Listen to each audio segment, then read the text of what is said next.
Okay, guys, I've completed my first day on Carnivore. And honestly, I can't say it was hugely different than how I normally eat, but I've noticed a few things already. So, just to recap what I ate yesterday, I started with a bulletproof coffee. Now, if you've never heard of a bulletproof coffee, that's a coffee made with butter and coconut oil. Sometimes people use MCT oil, which is like a different version of coconut oil. And this was made popular by Dave Asprey in his book Bulletproof. And bulletproof coffee went viral like 10 years ago. So anyway, I started with bulletproof coffee, and I really think starting with this type of coffee has given me a ton of energy. And I used to do the bulletproof coffee a while ago, and I don't know why I got out of the habit. Probably because I just didn't feel like pulling a blender out. But I can attest that I've just had a ton of energy. And so yes, you are starting your day off with butter. I will say, I also added collagen. So butter, coconut oil, collagen, and stevia. And it's delicious. It makes like a really frothy coffee drink. And also the beauty of this is it's really satiating. So I wasn't even hungry to eat any more breakfast than that. That was breakfast. So I was kind of almost intermittent fasting in a way, just because I didn't feel like I needed anything other than that. And then for lunch, I did a carnivore snacking board, which was really fun. I just wanted to do like a carnivore take on like a charcuterie platter, but mine had smoked salmon. What else?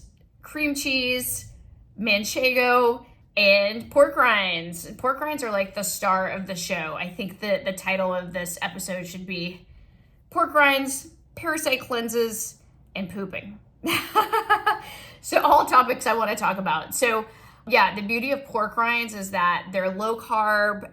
There's no carbs actually. And it's a great way to get that whole like cracker feel without any carbs. Now, I will say the clean pork rinds are much more expensive than like the crappy ones at the store, meaning these at my grocery store, this was like $3 for this bag. And the ingredients are fried pork, skins, and salt. But I know they did not fry this in a good oil, right? So we know that when you buy this kind of pork rinds, you're probably getting seed oils. The Epic brands was like 3 times the cost. So I did buy these instead just because I wanted to make pork panko, which is like breadcrumbs from pork. But I'm gonna look online and see if I can find a better deal for Epic Foods pork rinds. They used to have them at Costco. I haven't seen them recently. So there's that. So, and then that was very satiating as well. I think that's the beauty of carnivore, is that you're not needing to snack a lot because your meals are very satisfying. And so for dinner, I did something easy. I did not cook because we had chores that we needed to tackle. At the house, we had to clean out our laundry room because it was just a hot mess, and I couldn't find part of my vacuum that was stuck in there that I needed to obviously vacuum. So anyway, I did something easy. I did baked chicken wings from Publix. Their Mardi Gras chicken wings are really like my jam. But what I did was I made a dipping sauce for it to add some fat in. I think that's the beauty of carnivore too, is that, you know, you're not just focusing on protein, but also fat, which helps satiate you as well. And so I dipped the wings in a butter hot sauce mix. I don't know how hardcore carnivore people feel about hot sauce, but I'm sorry, I just cannot live without hot sauce. So it was mostly butter, but that was satiating. And then out of desperation, because I did just really want something sweet, I made kind of like a pork rind cookie, if you will. And so I took cream cheese again. Yesterday was my pork rinds and cream cheese day. And I took pork rinds and put a dash of cinnamon on them and sprinkled them with stevia. And then I took cream cheese and mixed a little bit of stevia in and dipped the pork rinds in that. It was kind of like eating a frosted cookie, but carnivore style. So that's why I'm calling yesterday the day of pork rinds. Now, just to talk about, like I mentioned, I'm going to see if I can find a deal on a higher quality pork rind, because we don't want seed oils. I did a whole article about seed oils on my website, so I'm preaching to the choir here. And so one thing I also want to talk about, I think one thing people ask about when you go on a low carb, but especially the carnivore diet, is like, can you poop on the carnivore diet? And so for me, I have trouble pooping anyway. Sorry, TMI, but that's what we're talking about. So I always have to take something to help me poop. And I will say, I think everyone should be taking magnesium. Like, most people are magnesium deficient, and magnesium is so good for all the things. And there are different types of magnesium, of course, but we all need magnesium. And so what I've been taking, and this really is the only sugar I'm getting these days, is Calm gummies. You may have heard of Calm. It started out as like a drink, and you would mix the magnesium into a drink and drink it, and it does give you a feeling of calm, but it also helps you poop. So this has magnesium glycinate in it. I ordered these off Amazon. They help me stay regular. This is a good segue. As you may have seen in my last video, I have like some kind of bacteria issue, and I definitely know I have parasites, and I really do think everybody has parasites. And so I have been on 2 accidental parasite cleanses in the past, where I took chlorine dioxide as a supplement, and I took too much, and I gave myself a Herxheimer reaction and pooped out a bunch of parasites, and I was very ill for 3 days. So I will say, if you're out there thinking about doing a parasite cleanse, because a lot of stuff's gone viral recently, just know you need to have a binder. And what I'm learning is that you really need to clean up your detox pathways. So what I've started doing is the precursor to doing a parasite cleanse with a company called Cellcore that my chiropractor, Patty, recommends. And I'm doing this because a lot of my friends have done this parasite cleanse, and they told me that it was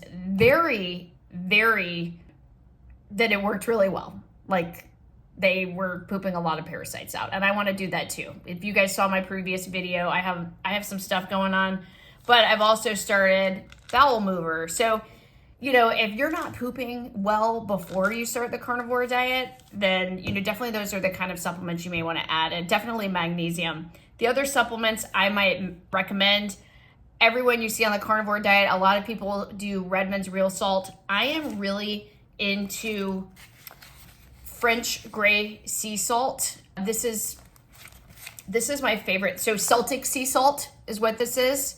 I'm sure I'm not pronouncing that right, but I ordered this off Amazon. I've tried other kinds. I really like this one. And the beauty of this salt is that it's also really high in magnesium. So there's that. And so I like to put this in cute little salt bins, and I always just put extra salt. So this is a foodie salt, but it's also really good for you. So I will link that in the description below. I'm also taking digestive enzymes every time I eat, because my stomach is already rocked, and that's why I am doing the carnivore diet. I believe that I don't have enough digestive whatever going on, and that might be causing some of my issues. And multiple doctors that I've met with have recommended that I take digestive enzymes every time I eat. So I'm doing these. This is kind of the gold standard that everyone always recommends. It's the Enzymedica Digest Gold. So if you have digestion issues too, this might be a good fit for you. I'm not a doctor. I'm not making recommendations. I'm just saying this is what's working for me. Yeah. And then the other thing to think about, and I think even if you're not doing carnivore, but just in general, we all need electrolytes, right? Potassium, magnesium, salt. And a lot of the people in the carnivore community recommend LMNT. They're very expensive, and I've done a breakdown of the stuff that's in them versus this brand that I've found at Whole Foods and is also on Amazon. This is a lot less expensive, and I feel like it's comparable. So there's that as well. So far, so good. Day 1, I felt amazing. I feel like the bulletproof coffee is really kicking me into high gear. I really do feel like I have more energy. So even if I don't stay long-term on the carnivore diet, I'm definitely going to keep the bulletproof coffee up. And believe it or not, I even lost a pound. So that could have been just because, who the heck knows, that could just be a fluke type thing, but I'll take it. I will take it. So yeah, day 1 went really well. Thanks for tuning into my journey. if you're doing carnivore or thinking about doing carnivore and you have questions or you want to share your experience, please leave your comments below. This is my first time doing the vlog. I'm experimenting with this, so I'm looking to build a community around carnivore as well. Would love to meet other like-minded, health-minded people. So do me a favor and like and subscribe this video to keep up with my updates, and so we can connect and form a carnivore community. So, and watch for my reels on Instagram with a full recap of everything I ate on the carnivore diet. And I also have to give a shout out to my girl, Courtney Luna. She just wrote a great cookbook called Carnivore in the Kitchen, and that's given me a lot of great ideas. My website, GrillGirl.com, has a lot of protein forward recipes, meat and butter and stuff like that we love, beef and butter specifically. So if you're looking for inspiration, I've got a ton of inspiration there. And I'm going to sign off because I have to go prep for a hurricane. So thanks for tuning in, everybody.